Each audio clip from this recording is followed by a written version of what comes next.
సంక్రాంతికి టాలీవుడ్ నుంచి కొత్త సినిమాలు రిలీజ్ కావడం ఆనవాయితీగా వస్తోంది. కొందరు హీరోలకు సంక్రాంతి ఓ సెంటిమెంట్ కూడా. అదే సమయంలో సంక్రాంతికి పెద్ద హీరోల సినిమాలకే థియేటర్లు దొరుకుతాయని, చిన్న సినిమాలకు అన్యాయం జరుగుతోందని ఎప్పటి నుంచో విమర్శలు ఉన్నాయి. వీటిలో ఎక్కువ శాతం విమర్శలు ప్రముఖ నిర్మాత దిల్ రాజు పేరుతో ముడిపడినవే. ఈ సంక్రాంతికి కూడా ఎప్పట్లాగానే తనపై విమర్శలు షురూ చేశారంటూ దిల్ రాజు తాజాగా మండిపడ్డారు. తనపై తప్పుడు వార్తలు రాస్తున్నాయంటూ కొన్ని వెబ్సైట్లపై ఆయన తీవ్ర ఆగ్రహం వ్యక్తం చేశారు. ప్రతి సంక్రాంతికి కొత్త సినిమాలు రిలీజ్ అవుతుంటాయని, ఏదో ఒక రకంగా తనను వివాదాల్లోకి లాగుతున్నారని తీవ్ర అసహనం వ్యక్తం చేశారు. నేను కష్టపడి ఈ స్థాయికి వచ్చాను. మీ వెబ్సైట్లకు వ్యూస్ వచ్చేందుకు నా పేరును వాడుకుంటే సహించేది లేదు. తాట తీస్తా. నా గురించి తప్పుడు వార్తలు రాసే వెబ్సైట్లకు ఇదే నా హెచ్చరిక అని దిల్ రాజు స్పష్టం చేశారు. సంక్రాంతికి సినిమాలు రిలీజ్ అవుతున్నప్పుడల్లా డైరెక్ట్ ఆర్ ఇండైరెక్ట్ నేను కష్టపడి ఎదిగి ఇవాళ ఇండస్ట్రీలో ఈ పొజిషన్ లో ఉన్నందుకు ఎప్పుడు ప్రతి సంక్రాంతికి ఏదో రకంగా కాంట్రిబ్యూషన్ చేస్తూ నా పైన స్టోన్స్ వేస్తూనే ఉంటారు. అది ఆల్మోస్ట్ మీరు అందరికీ తెలియదు కాదు, 7-8 years నుంచి నడుస్తూనే ఉంది.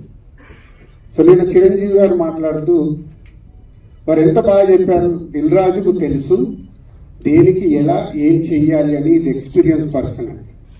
కానీ ఈరోజు కొందరు వెబ్సైట్లలో చిరంజీవి గారు మాట్లాడిన దాన్ని ఇంకొకలాగా టర్న్ చేసి రాశారు.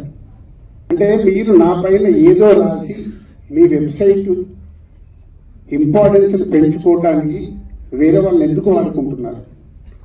మీకు ఇది అవసరమా? అంటే దిల్ రాజు ఏం రియాక్ట్ అవ్వడు, సాఫ్ట్గా వెళ్తారు అనుకుంటున్నారా? తాట తీస్తా.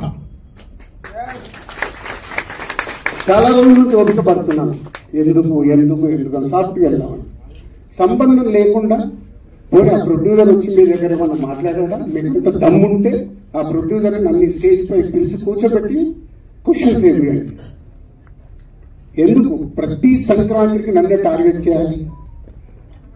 ఇంతమంది నన్ను అభిమానిస్తున్నారు కదా, 95% నన్ను ఇష్టపడతారు, 5% ఇష్టపడతారా? అది ఇష్టపడరా వాళ్ళు ఇష్టం. ఒక మనిషిగా నేను అందరినీ సాటిస్ఫై చేయలేదు. సాటిస్ఫై చేస్తున్నాను కాబట్టి ఇండస్ట్రీలో నాకు ఈరోజు ఇంత మంచి పేరు ఉంది. మీ అందరికీ తెలుసు, దిల్ రాజు అని ఒక బ్రాండ్ బిల్డ్ చేశారు.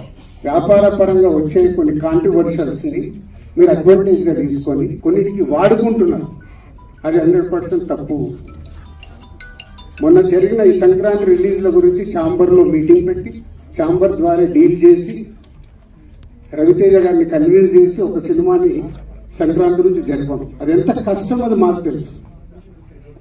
తర్వాత ఉన్న 4 సినిమాలు దిల్ రాజు గారు ఏదో తమిళ సినిమా రిలీజ్ చేస్తున్నాడని ఎవరు చెప్పారు నీకు నేను రిలీజ్ చేస్తున్నానని?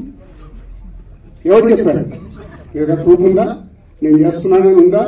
ఆ తమిళ సినిమాను కూడా రిలీజ్ పోస్ట్పోన్ చేయించింది నేను, తెలుగులో రిలీజ్ వద్దు అని. ఇందాక నేను అన్నానుగా తాట తీస్తాను, ఈజీగా తీసుకోవద్దు. నా పైన ఏదైనా రాస్తే, తప్పుడు రాతలు రాస్తే, మీకు తెలియకుండా కాంట్రవర్సీ చేస్తే ఈ రోజు నుంచి నేను ఊరుకోను.